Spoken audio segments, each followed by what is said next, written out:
പുതിയൊരു വീഡിയോയിലേക്ക് എല്ലാവർക്കും സ്വാഗതം. ഹേമ ചാരുവിന് വെച്ച കെണിയിൽ ഹേമ തന്നെ വീഴുകയാണ്. ചാരു മുളകുപൊടി ഉണക്കുകയാണെന്ന് മനസ്സിലാക്കിയ ഹേമ ഫാൻ എടുത്തോണ്ട് വരികയാണ്. അങ്ങനെ ഫാൻ ഓണാക്കുന്ന സമയത്ത് കറണ്ട് പോയി എന്ന് മനസ്സിലാക്കുമ്പോഴാണ് എന്ത് ചെയ്യും, കറണ്ട് വരുന്നത് വരെ കാത്തിരിക്കാം എന്നൊക്കെ മനസ്സിൽ ചിന്തിച്ചുകൊണ്ട് നിൽക്കുമ്പോഴാണ് ബാലൻ മാഷ് അവിടേക്ക് വരുന്നത്. അപ്പോൾ ഹേമ അവിടെ നിൽക്കുന്നത് ബാലൻ കാണുമ്പോൾ ഇതെന്താ മുളകുപൊടി ആരാണ് ഇവിടെ ഉണക്കിയത് എന്ന് ചോദിക്കുമ്പോൾ നിങ്ങളുടെ പുന്നാര പെങ്ങളുടെ മകള് തന്നെ, അല്ലാതെ ആരാണ് ഈ വിഡ്ഢിത്തരമൊക്കെ ചെയ്യുക എന്ന് പറയുമ്പോൾ എന്നാ പിന്നെ എന്തിനാണാവോ ഇത് കണ്ടോണ്ട് നിൽക്കുന്നത്, ഇതങ്ങ് എടുത്തു വെച്ചൂടെ, നിനക്കെന്താ എടുത്തു വെച്ചാൽ ഇവിടെ ഒരു പണിയും ചെയ്യാതെയാണല്ലോ നീ ഇപ്പം നടക്കുന്നത് എന്ന് പറഞ്ഞ് കുറ്റപ്പെടുത്തുമ്പോൾ മാഷിന് എന്താ ഇപ്പോൾ പ്രശ്നം, എപ്പോഴും എന്നെ കണ്ടാൽ ഓരോന്ന് പറയണം, ഇത് തന്നെയാണോ മാഷിൻ്റെ പണി, നീ കൂടുതൽ സംസാരിക്കാതെ ആ മുളക് പൊടി അങ്ങ് എടുത്തു വെച്ചേക്ക് എന്ന് പറയട്ടോ, ഇത് ഞാൻ എടുത്തു വെക്കില്ലേ വേണ്ടുള്ളൂ, അതല്ലേ മാഷിൻ്റെ പ്രശ്നം എന്ന് പറഞ്ഞുകൊണ്ട് ഹേമ ആ മുളക് പൊടി എടുത്തു വെക്കുന്ന ആ സമയത്ത് തന്നെ വരുന്നത്. അതോടുകൂടി ഫാൻ അങ്ങ് ഓൺ ആവുകയാണ് കേട്ടോ. അപ്പോൾ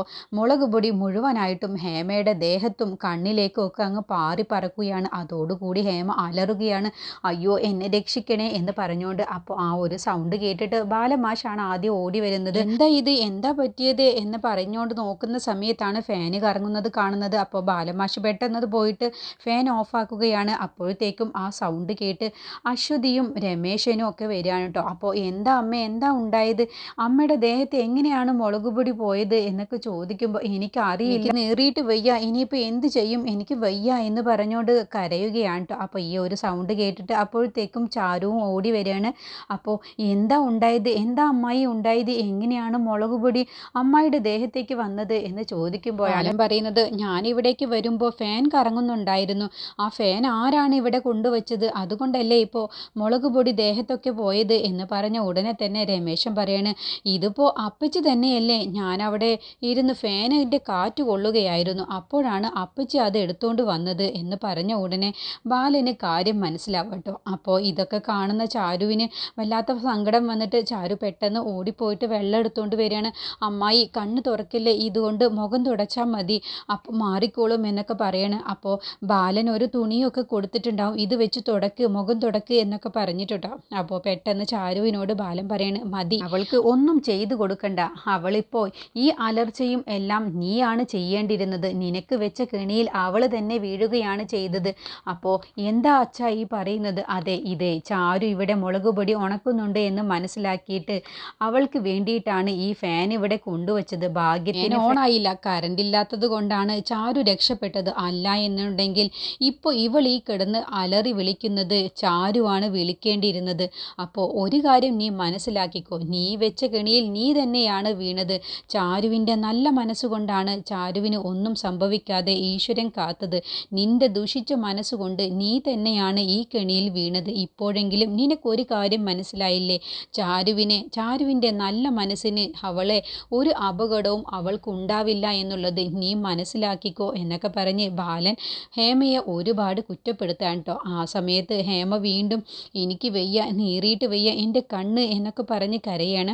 അപ്പോൾ അശ്വതിയും രമേശനും കൂടിയിട്ട് ഹേമയെ പിന്നെ അവിടെ നിന്ന് കൊണ്ടുപോവാണ്, എന്നിട്ട് മുഖം കഴുകാം അമ്മേ എന്ന് പറഞ്ഞുകൊണ്ട് കൊണ്ടുപോകാൻ കേട്ടോ. അപ്പോൾ ചാരുവും പുറകെ പോകുമ്പോൾ ബാലൻ പറയണേ, ചാരു മോളെ നീ അവിടെ നിൽക്ക്, നീ വെറുതെ അവളുടെ പുറകെ പോയിട്ടൊന്നും ഒരു കാര്യവുമില്ല, നിനക്ക് വേണ്ടി വെച്ച കെണിയിലാണ് ഇപ്പോൾ അവൾ തന്നെ വീണത്, നിന്നെയാണ് ഇപ്പോൾ അവൾ ലക്ഷ്യം വെച്ചത്, മുളകുപൊടി മുഴുവനും നിന്റെ ദേഹത്ത് വീണ് അത് കണ്ട് ആസ്വദിക്കാനായിരുന്നു അവളുടെ തീരുമാനം, പക്ഷേ ദൈവമാണ് നിന്നെ ഇപ്പോൾ ഇവിടെ രക്ഷിച്ചത്, കരണ്ട് പോയത് കൊണ്ടാണ് നീ തൽക്കാലം അവളുടെ കയ്യിൽ നിന്നും രക്ഷപ്പെട്ടത്, നല്ല മനസ്സുകൊണ്ട് ഈശ്വരൻ എപ്പോഴും നിനക്ക് കാവലുണ്ടാവും എന്ന് പറഞ്ഞുകൊണ്ട് ബാലൻ പോവാട്ടോ. അപ്പോൾ ചാരുവിന് വല്ലാത്ത സങ്കടം വരികയാണ്, എന്നോട് എന്തിനാണ് അമ്മായി ഇങ്ങനെയൊക്കെ കാണിക്കുന്നത്, അതിന് മാത്രം എന്ത് ദ്രോഹമാണ് അമ്മായിയോട് ഞാൻ കാണിച്ചത് എന്നുള്ള ആ ഒരു മനസ്സിൽ ചിന്തിച്ചുകൊണ്ട് കരഞ്ഞുകൊണ്ട് നിൽക്കുകയാണ്. ഈ സമയം ഓഫീസിലാണെങ്കിലോ ചെയർ മാറ്റിയത് കൊണ്ട് ആകാശ് നിന്നുകൊണ്ടാണ് ജോലി ചെയ്യുന്നത്. അപ്പോൾ കാല് വല്ലാതെ വേദനിക്കുന്നുണ്ട്. അപ്പോൾ അവിടെ ആകാശിന് ഫയൽ എടുത്ത് കൊണ്ടുകൊടുക്കുന്നുണ്ട്, ഈ ഫയലല്ലേ ആകാശ് സാർ ചോദിച്ചത് എന്ന് പറഞ്ഞുകൊണ്ടാണ് കൊടുക്കുന്നത്. അപ്പോൾ നിന്നുകൊണ്ട് ജോലി ചെയ്യുന്നത് കാണുമ്പോൾ അവിടുത്തെ സ്റ്റാഫുകൾക്കൊക്കെ ആകാശിനോട് സഹതാപം തോന്നുകയാണ്, കാലിൽ മുറിവ് പറ്റിയത് കൊണ്ട് ആ വേദനയും സഹിച്ചുകൊണ്ടാണ് ആകാശ് സാർ ഇത്രയും കഷ്ടപ്പെട്ട് ജോലി ചെയ്യുന്നത് എന്ന് അവരൊക്കെ ഓരോരുത്തരും മനസ്സിൽ ചിന്തിക്കുകയാണ്.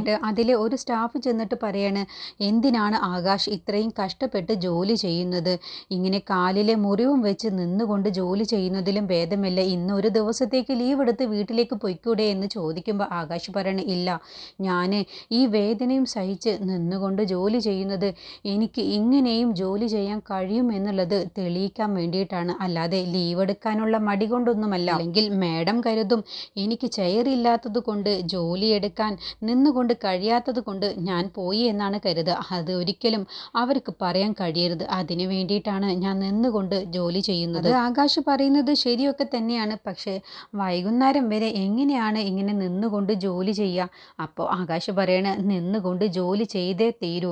എല്ലാവർക്കും നിയമം ഒരുപോലെ തന്നെയല്ലേ, ഒരു ഇളവും തന്നിട്ടില്ലല്ലോ, അതുകൊണ്ട് എനിക്കൊരു കുഴപ്പവുമില്ല, നിങ്ങളുടെ ജോലി ചെയ്തോളൂ എന്ന് പറഞ്ഞ് ആ സ്റ്റാഫിനെ അവിടെ നിന്ന് പറഞ്ഞു വിടുകയാണ്. എന്നിട്ട് ആകാശ് നിന്നുകൊണ്ട് എല്ലാ ജോലികളും തീർക്കുകയാണ്. ഈ സമയം ഹേമയാണെങ്കിലോ നിലവിളിച്ചുകൊണ്ടേയിരിക്കുകയാണ്. ദേഹമാസകലം ചുട്ടുപൊള്ളുന്നു, ചുട്ടുകത്തുന്നു, എനിക്ക് വെയ്യ ഈശ്വര എന്ന് പറഞ്ഞുകൊണ്ട് ഓരോ പിച്ചും പയും പറഞ്ഞുകൊണ്ട് ഇങ്ങനെ കരയുകയാണ് കേട്ടോ. അപ്പോൾ ചുറ്റിനും അശ്വതിയും അനുവും രമേശനും ആരും ഒക്കെ ഉണ്ട്. പക്ഷേ ഹേമയ്ക്ക് കണ്ണ് തുറക്കാൻ കഴിയാതെയാണ് ഹേമ ഇങ്ങനെ നിലവിളിച്ചുകൊണ്ട് കരയുന്നത്. അപ്പോൾ അശ്വതി പറയണേ അമ്മ ഇങ്ങനെ കരയല്ലേ, ഇപ്പം മാറിക്കോളും എന്ന് പറയുമ്പോൾ വീണ്ടും നിലവിളിച്ച് കരയുമ്പോൾ അനു പറയണേ ഇതൊക്കെ അമ്മ തന്നെ വരുത്തിയതല്ലേ, ഇപ്പൊ കരഞ്ഞിട്ട് എന്ത് പ്രയോജനമാണുള്ളത് എന്ന് പറയുമ്പോൾ ദേ എനിക്കിവിടെ നിന്ന് എണീക്കാൻ കഴിയുന്നില്ല എന്ന് കരുതിയിട്ട് നിന്റെ വായിൽ തോന്നിയതൊക്കെ പറയുന്നുണ്ടെങ്കിൽ ഞാനത് കേട്ടോണ്ട് കിടക്കില്ല, ഞാൻ ഇവിടെ നിന്നും അങ്ങ് എണീറ്റ് വന്ന് നിന്നെ അങ്ങ് അടിച്ചാലുണ്ടല്ലോ, അല്ലാതെ ഇരുന്നോളണം അവിടെ എന്ന് പറയണ. അശ്വതി പറയണ അമ്മ ഇങ്ങനെ ദേഷ്യപ്പെടാതെ ഒന്ന് ഉറങ്ങാൻ നോക്ക്, എനിക്കതിന് ഉറക്കം കിട്ടുന്നില്ല, വിശന്നിട്ടാണെങ്കിൽ വയ്യ, ഞാനാണെങ്കിലോ ഇന്ന് രുചിയോട് കൂടിയിട്ട് ഭക്ഷണം ഉണ്ടാക്കണം എന്ന് കരുതിയതാണ്, എന്നിട്ടിപ്പോൾ അതുപോലും നടക്കില്ല, നിനക്കത് ഉണ്ടാക്കാൻ കഴിയുമെങ്കിൽ നീ ഒന്ന് ഉണ്ടാക്കി കൊണ്ടുതാ, അതിന് എനിക്കെങ്ങനെ എന്ന് ചോദിക്കുമ്പോൾ എന്താ നീ ഇത്രയും കാലം എന്നോടൊപ്പം നിന്ന് ഇതൊന്നും പഠിച്ചിട്ടില്ലേ എന്ന് ചോദിക്കുമ്പോൾ ചാരു അശ്വതിയോട് കണ്ണുകൊണ്ട് കാണിക്കുകയാണ് ഞാൻ ഉണ്ടാക്കി തരാം, എന്നിട്ട് ചേച്ചി ഉണ്ടാക്കിയതാണെന്ന് പറഞ്ഞ് അമ്മായിയെ കഴിപ്പിച്ചാൽ മതി എന്ന് പറയട്ടോ. അപ്പോൾ അശ്വതി പറയണ ആ അമ്മ ഇവിടെ കിടക്ക്, അനു നീ ഒന്ന് അമ്മയ്ക്ക് വീശി കൊടുക്ക്, ഞാൻ പോയിട്ട് അമ്മയ്ക്ക് രുചിയോടെ ഭക്ഷണം ഉണ്ടാക്കിയിട്ട് കൊണ്ടു കൊടുക്കട്ടെ എന്ന് പറഞ്ഞുകൊണ്ട് അശ്വതിയും ചാരുവും കൂടി കിച്ചണിലേക്ക് പോവാണ്. എന്നിട്ട് ചാരു ഭക്ഷണമൊക്കെ പെട്ടെന്ന് തന്നെ തയ്യാറാക്കുകയാണ് കേട്ടോ. എന്നിട്ട് അശ്വതി ചോറുമായിട്ട് വരികയാണ്. അമ്മ ഇത് കഴിച്ചു നോക്ക് എന്ന് പറയട്ടോ. അങ്ങനെ ഒരു ഉരുള വായിൽ വെച്ചതോടുകൂടി ഹേമങ്ങ് അതിശയിച്ചു പോവാണ്. എന്താ അമ്മേ എന്തു പറ്റി എന്ന് അശ്വതി ചോദിക്കുമ്പോൾ ഇത് നീ തന്നെ ഉണ്ടാക്കിയതാണോ, ഇത് എങ്ങനെയാടി നീ ഉണ്ടാക്കിയത്, അതെന്തു പറ്റി അമ്മേ, ഒരു രുചിയുമില്ലേ എന്ന് ചോദിക്കുമ്പോൾ ഇത്ര രുചിയിൽ നീ ഭക്ഷണം ഉണ്ടാക്കുമെന്നുള്ളത് എനിക്കറിയില്ലായിരുന്നു, നല്ല ടേസ്റ്റ് ഉണ്ട് നീ ഉണ്ടാക്കിയ ഭക്ഷണം, ഇത് നീ എങ്ങനെയാടി പഠിച്ചത് എന്ന് ചോദിക്കുമ്പോൾ അശ്വതി പറയണ ഞാനതിന് അമ്മ പാചകം ഉണ്ടാക്കുന്ന സമയത്ത് അമ്മയോടൊപ്പം നിൽക്കാറുണ്ടല്ലോ, അങ്ങനെ നോക്കി പഠിച്ചതാണ് എന്ന് പറയട്ടോ. അങ്ങനെ ഹേമ വാരി വലിച്ചുകൊണ്ട് ആക്രാന്തം പിടിച്ചുകൊണ്ട് കഴിക്കാൻ കേട്ടോ. അത് കണ്ടപ്പോൾ ചാരുവിന് ഒരുപാട് സന്തോഷമാവുകയാണ്. ഇത്രയ്ക്ക് രുചിയോടെ നീ ഭക്ഷണം ഉണ്ടാക്കുമെന്നുള്ളത് എനിക്കറിയില്ലായിരുന്നു, എന്തായാലും നല്ല ടേസ്റ്റ് ഉണ്ട് എന്ന് പറയട്ടെ. അങ്ങനെ ആ ഭക്ഷണം പെട്ടെന്ന് തന്നെ ഹേമ കഴിച്ചു തീർക്കുകയാണ്. എന്നിട്ട് വീണ്ടും അശ്വതിയോട് പറയണേ നീ കുറച്ചുകൂടി കൊണ്ടുപോവാ, നല്ല രുചിയുണ്ട്, അമ്മ വീണ്ടും കഴിക്കുന്നു, അമ്മ അങ്ങനെ രണ്ടാമത് കഴിക്കാറൊന്നുമില്ലല്ലോ എന്ന് പറയുമ്പോൾ അതിന് ഈ ഭക്ഷണം അത്രയ്ക്ക് സ്വാദുണ്ട്, അപ്പോൾ വീണ്ടും കഴിക്കാൻ വേണ്ടി തോന്നിപ്പോവും, നീ കൊണ്ടുവാ എന്ന് പറഞ്ഞ് വീണ്ടും അശ്വതിയെ കൊണ്ട് ഭക്ഷണം എടുത്തുകൊണ്ട് വരിയിപ്പിക്കുകയാണ്. എന്നിട്ട് വീണ്ടും അത് സ്വാദോടു കൂടി കഴിക്കുകയാണ് കേട്ടോ. ആ സമയത്താണ് രമേശനും ബാലനും ഗോവിന്ദനും കൂടി വരുന്നത്. എന്താ നമുക്ക് കൂടി ഭക്ഷണം കഴിക്കുകയല്ലേ എന്ന് ചോദിക്കാട്ടോ. അങ്ങനെ ബാലനും ഗോവിന്ദനും രമേശനും അനുവും അശ്വതിയൊക്കെ ഭക്ഷണം കഴിക്കാൻ വേണ്ടി ഇരിക്കുകയാണ്. അപ്പോൾ ഹേമ അശ്വതി ഉണ്ടാക്കിയ ഭക്ഷണമാണെന്നും കരുതിയിട്ട് അവിടെ മാറിയിരുന്ന് കഴിക്കുന്നുണ്ട്. അങ്ങനെ ചാരു എല്ലാവർക്കും ഭക്ഷണം വിളമ്പി കൊടുക്കുകയാണ്. അപ്പോൾ ബാലൻ പറയണേ നല്ല രുചിയുള്ള ഭക്ഷണമാണെന്ന് തോന്നുന്നല്ലോ, ഇതിൻ്റെ മണം കേട്ടിട്ട് തന്നെ എനിക്ക് തോന്നുന്നു എന്ന് പറയുമ്പോൾ അനു പറയണേ അച്ഛാ ഇന്ന് ചേച്ചിയാണ് ഭക്ഷണം ഉണ്ടാക്കിയത് എന്ന് പറയുമ്പോൾ അശ്വതി പെട്ടെന്ന് അങ്ങ് പതറുകയാണ്.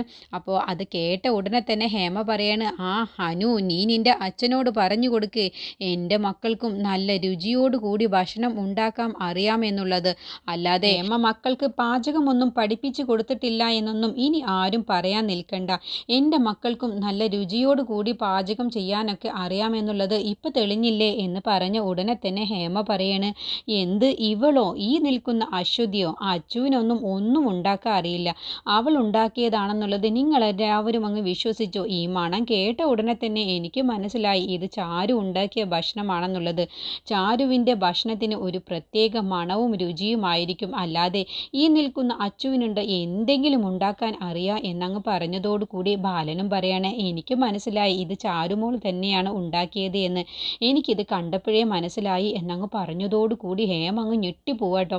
അപ്പോൾ എന്ത് അശ്വതി, ഇത് ആരുണ്ടാക്കിയതാണ്? അത് പിന്നെ അമ്മേ എന്ന് പറയുമ്പോൾ നീ സത്യം പറഞ്ഞോളണം, ഈ ഭക്ഷണം ആരാണ് ഉണ്ടാക്കിയത് എന്ന് ചോദിച്ചതോടുകൂടി അശ്വതിക്ക് പിന്നെ മറുപടി പറയാതിരിക്കാൻ കഴിയുന്നില്ല. അപ്പോൾ അശ്വതി പറയണേ, ഇത് ചാരു ഉണ്ടാക്കിയതാണ് എന്നങ്ങ് പറഞ്ഞതോടുകൂടി ഹേമ പ്ലേറ്റ് എടുത്ത് വലിച്ചെറിയുകയാണ്. അതോടുകൂടി ബാലൻ അങ്ങ് എണീക്കുകയാണ്. ഇനി എന്ത് അഹങ്കാരമാണ് ഈ കാണിക്കുന്നത്? ഭക്ഷണത്തിനെ വലിച്ചെറിയുന്നോ എന്നൊക്കെ ചോദിക്കുമ്പോൾ പിന്നെ ഇവൾ ഉണ്ടാക്കിയതാണല്ലേ ഈ ഭക്ഷണം, എന്നിട്ട് എന്നെ നിങ്ങൾ പറ്റിച്ചുവല്ലേ, നീ ഉണ്ടാക്കിയതാണെന്നും പറഞ്ഞിട്ടല്ലേ നീ എനിക്ക് ഈ ഭക്ഷണം തന്നത്?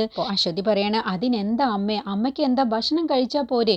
ഇവളുണ്ടാക്കിയ ഭക്ഷണം ഒന്നും ഞാൻ കഴിക്കില്ല. ഇവളുണ്ടാക്കിയ ഭക്ഷണമല്ലേ ഞാനിത് കഴിച്ചത്. ഇത് ഞാൻ ഛർദ്ദിച്ചു കളയും. എൻ്റെ വയറ്റിൽ ഇവളുണ്ടാക്കിയ ഭക്ഷണം കെടുക്കണ്ട.